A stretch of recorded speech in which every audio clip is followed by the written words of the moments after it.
देखो, जब आपने पढ़ा होगा तो उसमें आपको ये पढ़ना है कि श्वसन क्या होता है। श्वसन क्या होता है? तो मेन मेन पॉइंट की अगर बात करें, सबसे पहली पॉइंट अगर आपसे कहा जाए कि श्वसन क्या है, तो श्वसन एक जैव रासायनिक अभिक्रिया है। पहली बात आपको याद रखना है कि श्वसन एक जैव रासायनिक अभिक्रिया या क्रिया है। जैव रासायनिक मतलब ये होता है जो जीवित लोगों के अंदर हो।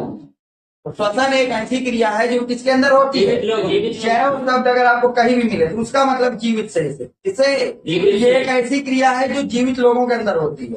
इसके बाद पॉइंट नंबर 2, जो भी जैव जीव होता है उसके कुछ विशेष प्रकार के अंग होते हैं, उसके अंदर क्या होते हैं, और वो विशेष प्रकार के अंग क्या करते हैं, वायुमंडल से ऑक्सीजन को ग्रहण करते हैं। क्या करते हैं, तो कुछ विशेष अंग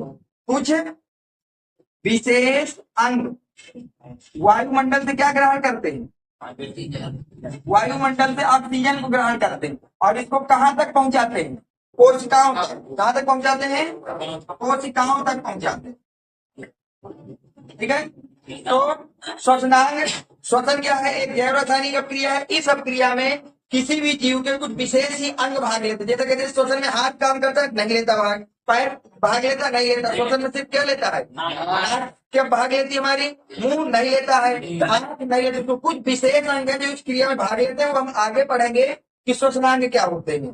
तो जैव रासायनिक क्रिया है, इसमें कुछ विशेष अंग भाग लेते हैं और वो अंग क्या करते हैं, वायुमंडल में जो ऑक्सीजन है, वायुमंडल में जो क्या है, ऑक्सीजन ग्रहण करेंगे और उसको कहाँ तक पहुंचाएंगे।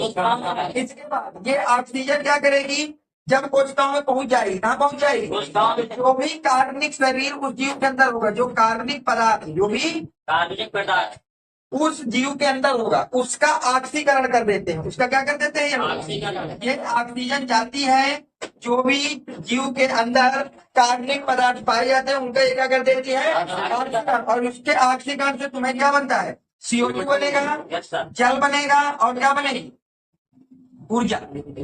ऊर्जा आपको काम करने में आवश्यकता पड़ेगी। जल आपके शरीर के लिए जरूरी ही है, लेकिन काम का क्या नहीं, मतलब ये हमारे लिए क्या है, अनुपयोगी है। ये हमारे लिए क्या है, अनुपयोगी, हमारे शरीर के लिए अनुपयोगी। उसको हमें बाहर निकालना पड़ेगा। उसे क्या करना पड़ेगा, जिस प्रकार से ऑक्सीजन को लेने के लिए कुछ विशेष अंग होते हैं, इसी प्रकार से कुछ विशेष अंग उस CO2 को शरीर से बाहर ले जाने के लिए होते हैं। और जैसे ही ये CO2 उन विशेष अंगों के द्वारा शरीर से बाहर आ जाती है, तो ऑक्सीजन को ग्रहण करने से लेकर CO2 के बाहर निकलने तक की, ऑक्सीजन को ग्रहण करने से लेकर CO2 के बाहर निकलने तक की पूरी प्रक्रिया का नाम होता है श्वसन।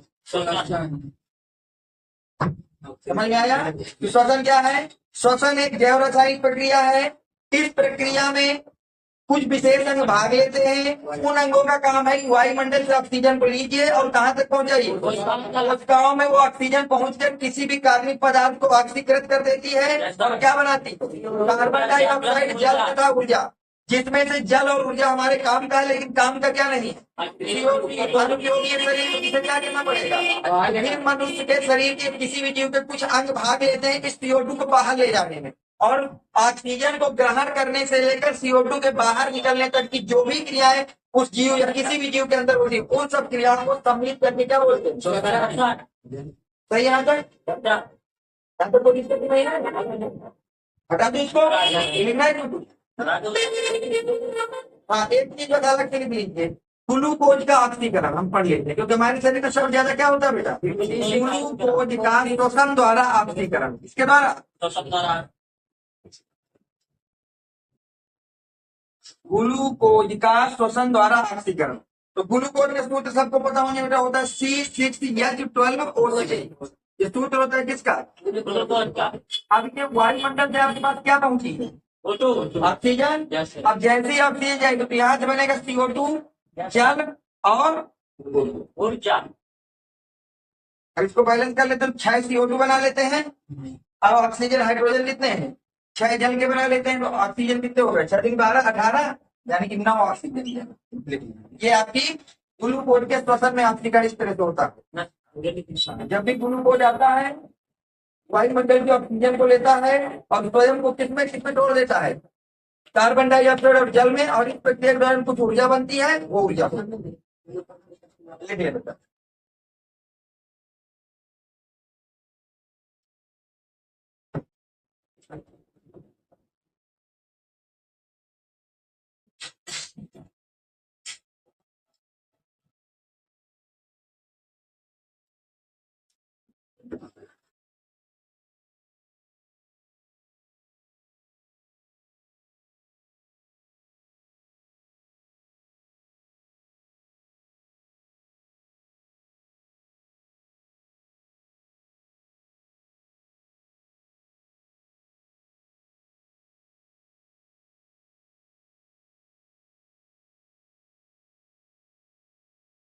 ये ग्लूकोज एक हमारा कार्बनिक यौगिक है, ऑक्सीजन से रिएक्शन करेगा तो हमेशा याद रखिए CO2 और सल्फर बनेगा।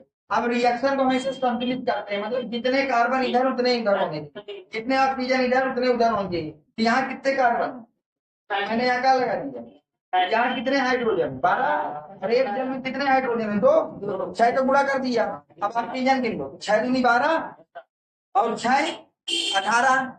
तो यहाँ अगर 9 लिख दिया तो 9 दूनी 18, रुको रुको रुको, 18 6 तो यहाँ है ना, हमें सिर्फ 12 चाहिए भाई। टोटल कितना, 6 दूनी 12, 12 6, अब 18 में 6 ये है, अब हमें कितने ऑक्सीजन चाहिए 12, यानी कि यहाँ पे कितना लिखना पड़ेगा, नहीं 6 हमारे यहाँ में तो ऑक्सीजन है, 6 में 12 6, तीर के पहले और तीर के बाद ऑक्सीजन की संख्या बराबर होगी। वही तो मैं करा रहा हूँ। जब उसके हाँ। हो गया बेटा, तो श्वसन याद रहेगा। श्वसन एक जैव रासायनिक अभिक्रिया होती है जिसमें किसी भी जीव के कुछ विशेष अंग भाग लेते हैं। वो विशेष अंग वायुमंडल से ऑक्सीजन को ग्रहण करते हैं, फिर वो वायुमंडलीय ऑक्सीजन हमारी कोशिकाओं तक जाती है, कोशिकाओं तक पहुंचता है। फिर कोशिकाओं में जो हमारा कार्बनिक पदार्थ उपस्थित होता है, कोशिकाओं में जो हमारा क्या उपस्थित होता है, उसका ऑक्सीकरण होता है। उसका क्या होता है, और इस ऑक्सीकरण के बाद क्या क्या मिलता है आपको, CO2 ऊर्जा। और इसमें से हमारे लिए काम की क्या नहीं है, CO2 काम की नहीं है, तो इसको हमें बाहर निकालना है। तो फिर आपके ही शरीर के कुछ अंग इसको बाहर निकालने का काम करते हैं, और ऑक्सीजन को ग्रहण करने से लेकर कार्बन डाइऑक्साइड को शरीर से बाहर निकालने तक की पूरी प्रक्रिया को मिला के क्या बोलते हैं, सही यहाँ तक याद रहेगा, बोलोगे तो नहीं। ठीक है, चलते हैं अगली हेडिंग डालिए, श्वसन के प्रकार बेटा।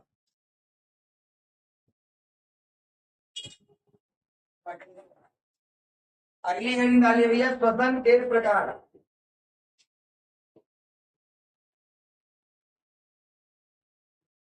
श्वसन के प्रकार श्वसन मुख्यतः 2 प्रकार का होता है। श्वसन मुख्यतः 2 प्रकार का होता है।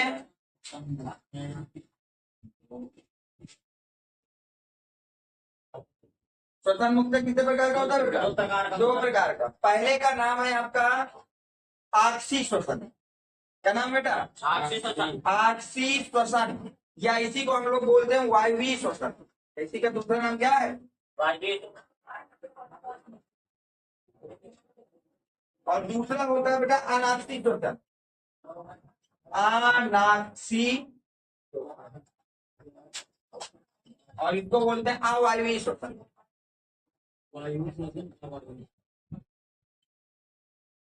तो श्वसन मुक्त 2 तरह का होता है, एक होता है आक्सी श्वसन और एक होता है अनाक्सी श्वसन। आक्सी श्वसन का दूसरा नाम है वायवीय श्वसन, और अनाक्सी श्वसन का दूसरा नाम क्या है, अवायवीय श्वसन। नोट करो, हो गया। पहली हेडिंग डाली बेटा आक्सी श्वसन। पहली हेडिंग डाली आप लोग आक्सी श्वसन।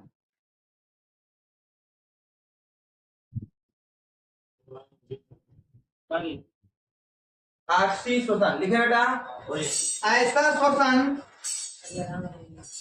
ऐसा श्वसन जो ऑक्सीजन की उपस्थिति में होता है,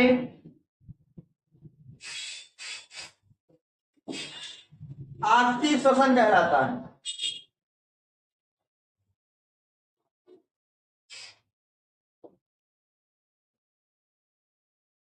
ऐसा श्वसन जो ऑक्सीजन की उपस्थिति में होगा उसको आप लोग क्या नाम देंगे, आक्सी श्वसन।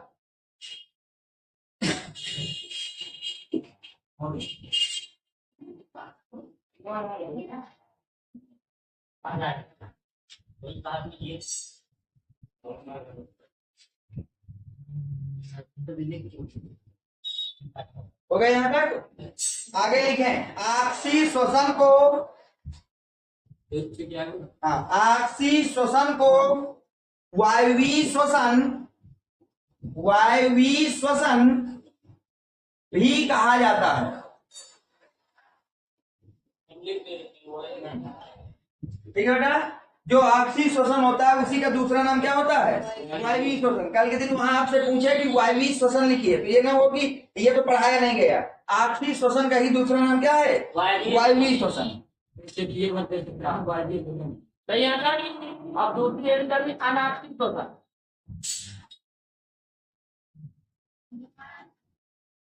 अनाक्षी श्वसन ऐसा श्वसन जो ऑक्सीजन की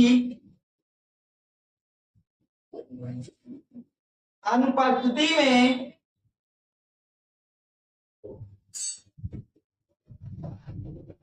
होता है।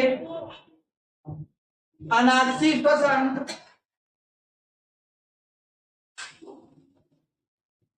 कहलाता है।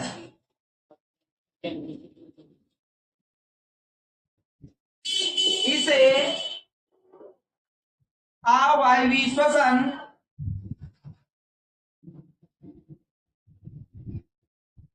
भी कहा जाता है।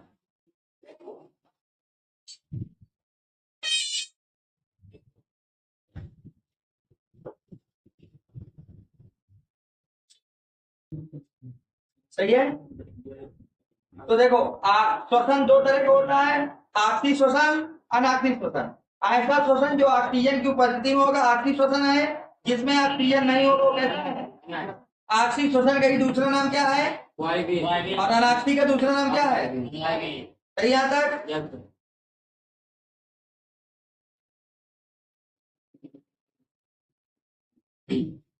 क्या सबका? अब हेडिंग डालिए आक्सीय श्वसन। ओके,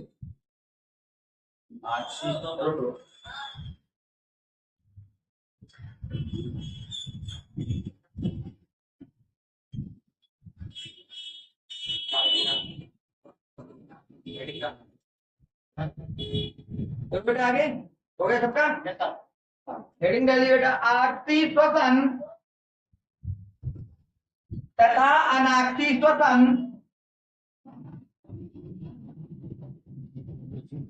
आक्सीय श्वसन तथा अनाक्सीय श्वसन में अंतर मोस्ट इंपॉर्टेंट कर लेना इसको बेटा। सबसे ज्यादा अंतर पूछा जाता है आपसे सिलेबस में, आक्सीय श्वसन और अनाक्सीय श्वसन। एक टेबल नुमा हम लोग बनाएंगे, एक तरफ हम लोग लिखेंगे बेटा आक्सीय श्वसन और एक तरफ क्या लिखेंगे? अनाक्सीय श्वसन। लिखिए, एक तरफ लिखिए आक्सीय श्वसन और एक तरफ लिखिए अनाक्सीय श्वसन। बोलिए अनाक्सीय और अनाक्सीय में आपको अंतर देखना है। पहली चीज ये है कि यह क्रिया ऑक्सीजन की उपस्थिति में होगी, ऑक्सीजन की उपस्थिति में होगी। मतलब जब ऑक्सीजन होगा तभी ये क्रिया हो सकती है, और ये क्रिया कहाँ होगी? ऑक्सीजन की अनुपस्थिति में। मतलब इसके लिए ऑक्सीजन का होना जरूरी और इसके लिए नहीं। आक्सीय और अनाक्सीय में पहला अंतर यह है कि अगर आक्सीय श्वसन कराना है तो ऑक्सीजन होना चाहिए, अनाक्सीय श्वसन कराना है तो ऑक्सीजन नहीं होना चाहिए।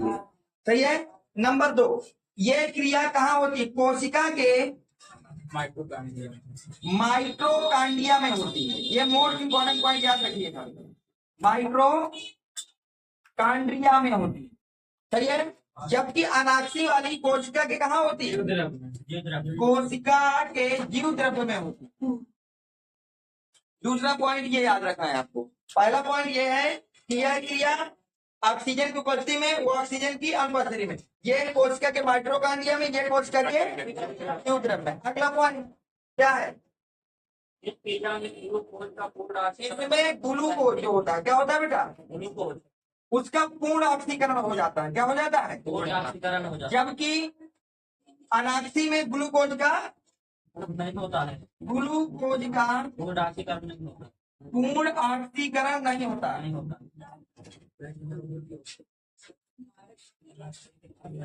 सही आंसर। जलता है। इसमें पूरी तरह से ग्लूकोज टूटेगा, इसमें नहीं टूटेगा। इसमें टूटने के बाद मिलेगी CO2 जल। अंतिम उत्पाद क्या मिलेगा? कार्बन डाइऑक्साइड तथा, जबकि इसमें क्या मिलता है? एल्कोहल मिलेगा और आपको साथ में क्या मिलेगा? लैक्टिक। सही है। अनाक्षिक शोषण में ग्लूकोज का पूर्ण ऑक्सीकरण नहीं होता, इसलिए हमको एल्कोहल और लैक्टिक अम्ल मिलता है। जबकि आक्षिक शोषण में ग्लूकोज का पूर्ण ऑक्सीकरण हो जाता है, तो वहां से कार्बन डाइऑक्साइड तथा जल मिलता है। नेक्स्ट, इसमें एक अणु ग्लूकोज से, एक अणु ग्लूकोज से 38 ATP के अणु बनाए जा सकते हैं। ATP के कितने अणु बनते हैं? जबकि इसमें एक अणु ग्लूकोज, एक अणु सिर्फ कितने ATP बना सकता है? 2 ATP बना सकता है। नेक्स्ट पॉइंट, इसके एक अणु ग्लूकोज द्वारा, किसके द्वारा बेटा? एक अणु ग्लूकोज का ऑक्सीकरण करा के आप कितनी ऊर्जा बना सकते हैं? 673 किलो कैलोरी। जबकि इसके एक अणु ग्लूकोज से